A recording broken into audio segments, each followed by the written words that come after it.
Во время Великой Отечественной войны матрос-черноморец Владимир Кайда стал по-настоящему народным героем. О нем среди фронтовиков ходили легенды, а сами гитлеровцы называли Кайду «красным дьяволом». Владимир Никитич Кайда родился в 1920 году в селе Крючки Купянского района Харьковской области. В 1939 году был призван в Красную армию. Окончил училище Днепропетровской военной флотилии. На фронте он с первых дней войны участвовал в 4 морских десантах.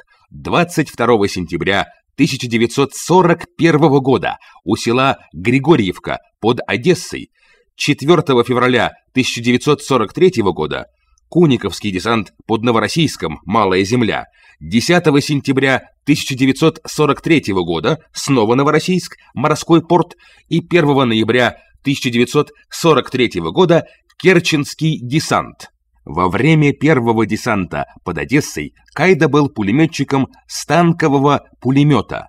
От разрыва снаряда его посекло осколками, и товарищи решили, что Кайда погиб. Родителям были отправлены личные вещи краснофлотца и похоронное извещение.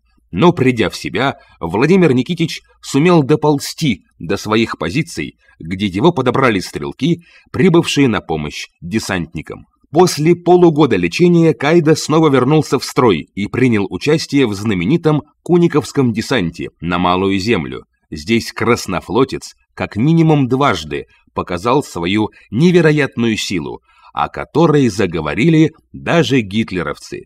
Во время одной из атак Кайда первым достиг вражеских окопов. Спрыгнув, он сразу же заколол немецкого офицера, но уже на втором немце сломался штык.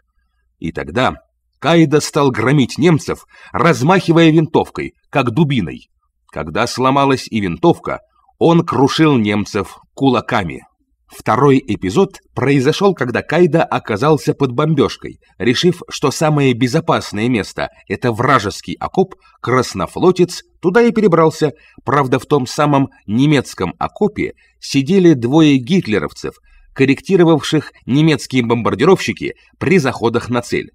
Так как патронов у краснофлотца уже не было, он просто обоих убил 2 ударами кулаков.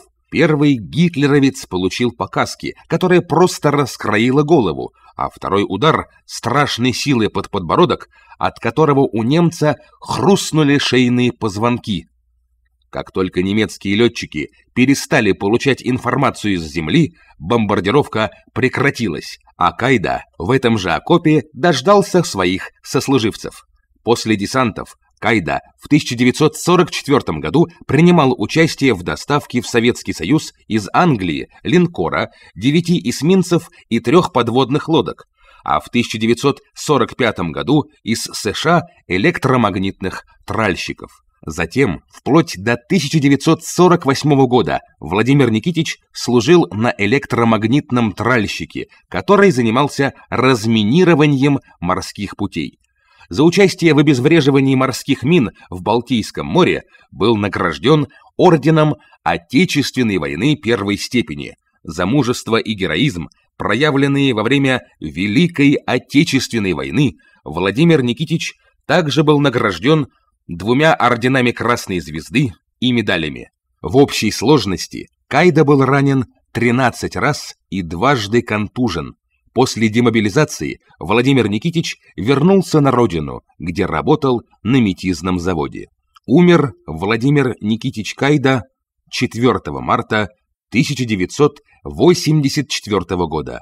Похоронен в городе Новороссийск.